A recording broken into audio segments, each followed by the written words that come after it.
What's good, y'all? Welcome back to the channel. It's the homie you didn't know you needed. And yes, the thumbnail and the title kind of clickbait the tier list completely. Well, not arbitrary. This is how I actually feel. I think Lim is goated. Say she's like a dark horse or whatever. We'll get into that a little bit later. Smoker's always the homie. These are cornballs. We already know about Ace and Emu. Foxy, I just know how to play against Foxy. I don't get it. He gets me every time. The rest are just random. But what I want to talk about is this kind of hyper fixation on the best deck in format. It's always some crazy tier list or like what's the best deck or like what cards you need to buy and da. The market watches are fine, but it's like I feel like when it comes to anything that can be slightly competitive, we have to have the best of the best all the time, and it doesn't really make sense to me because it's like we're going, most of us locals, we are going to local tournaments with the homies, nothing crazy, pre-releases. We're not going to nationals, we're not going to treasure cups or whatever.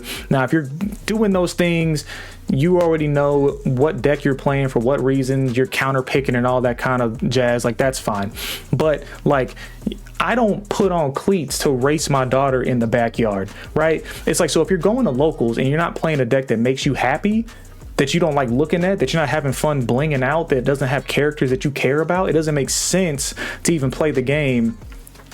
You want to go, but you're going and you're going to win 3 games and get 3 packs of some set that you probably don't even care about. And it's like, woohoo. Like if you're not enjoying it, why are we even here? And just to be the bearer of bad news, you are not top 32, 16, 8 material. Now, if that made you upset or frustrated you, I feel like you probably needed to hear it. And I'm sorry. If you knew that already, then you're probably playing a deck that you actually enjoy, that's not in the meta, and you're having fun with the game. I rock with you. Now, if you saw that as a challenge, as I would, then that's fair. I extra rock with you because we need to try a little bit harder to make certain decks work in any given meta. Because what happens is you have a new set come out like OP-13 and you have leaders like Emu and Ace that are just like the new hotness and nobody can beat them and it just doesn't happen, I think I posted the video, and this is sample size. I'm 1 for 1, and I'm probably gonna leave it there. Playing into an Ace with a stock, not that great, Bandai generated, that they probably grabbed from somewhere else, RG Luffy list. Through sheer willpower alone, was able to pull that out. And I don't think, like if you saw the video, I don't think this was a low roll on their end or a high roll on mine. It was just solid plays both ways, really great game. But it's like you can beat certain decks. It doesn't have to be like super sweaty all the time. And I'm a fan of getting my sweat on in the right situations, in the right cases. Like the key point I think is that it's like it's just really strange that unless a deck just came out and it's immediately good, nobody's checking for it. And then if you go through the comments, you still see people on random leaders videos talking about, oh well, it can't beat this one, so it's not good. That doesn't make any sense. That's like walking up to somebody in your rec center playing basketball. It's like, hey, you might as well stop LeBron's out there somewhere. Like the horror game with LeBron trying to give you Sprite cranberries. It's like, it doesn't make sense. Like you can't compare yourself to like these top 1% players. And it's like, oh, I want to be like them, I have to play that deck.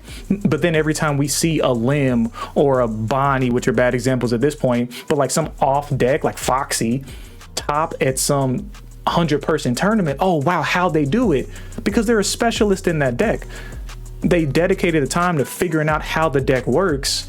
And I feel like the hours that are poured into these meta leaders like Ace and Emu, the number of man hours, if you think of it like a business, the number of man hours that are being put into Ace and Emu is way beyond what's being put into cracking a Sugar list or a Foxy list or a Jinbei list or some other, like what's a deck like Iceberg, without even looking at it, I have no idea what he does, because you don't hear about a fraction of these other leaders. And it's like, oh, that's because Ace and Emo are so much better. And I think a lot of the times it's just how much time the community is putting into abusing and finding the best lines and best cards and best synergies for these popular decks.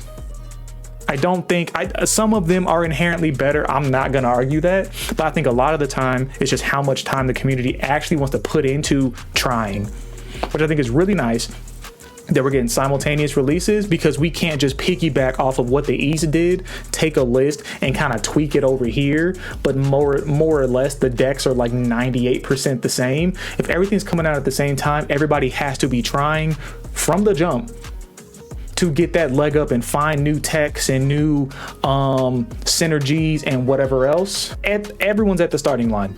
I like that.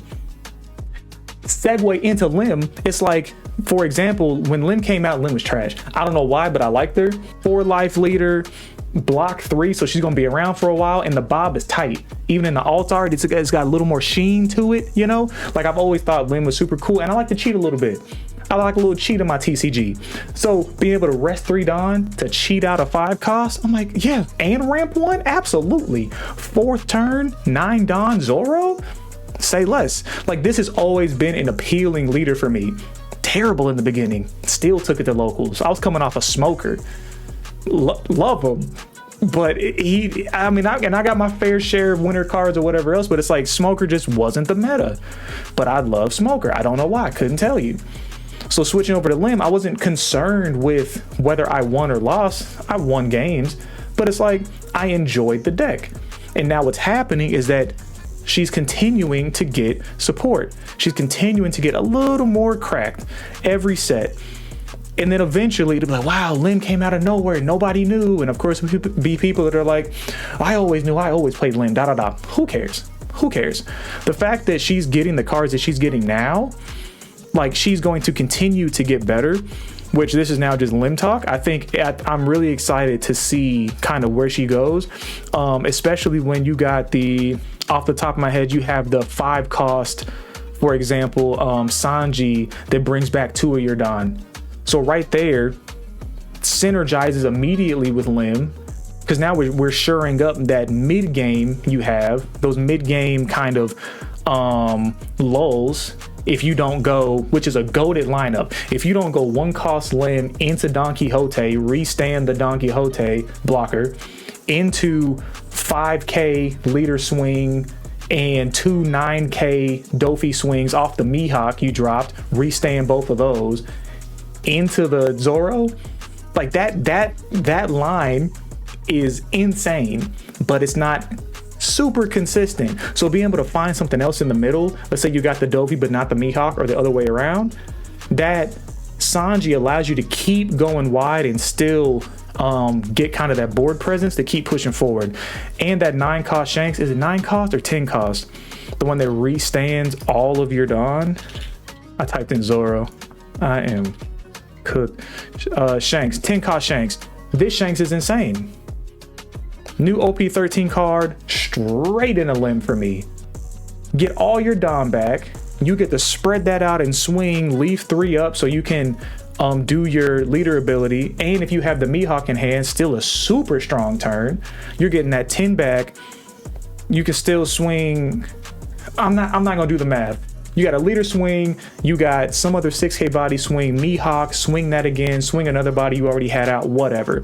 So like, in the fact that she is block 3, she has so much time to just benefit over the years or months, however long blocks are, to just get better and better. Which is why I think instead of, now if you love Ace, sure. If you love Emo, get checked. But it's like to pick a deck that you actually enjoy. Not just because it's good, but because you like it. We can play stuff we like. I don't know why it's all about BDIF and blah, blah, blah. Like, pick a deck you like, play the deck, be good at the deck, benefit.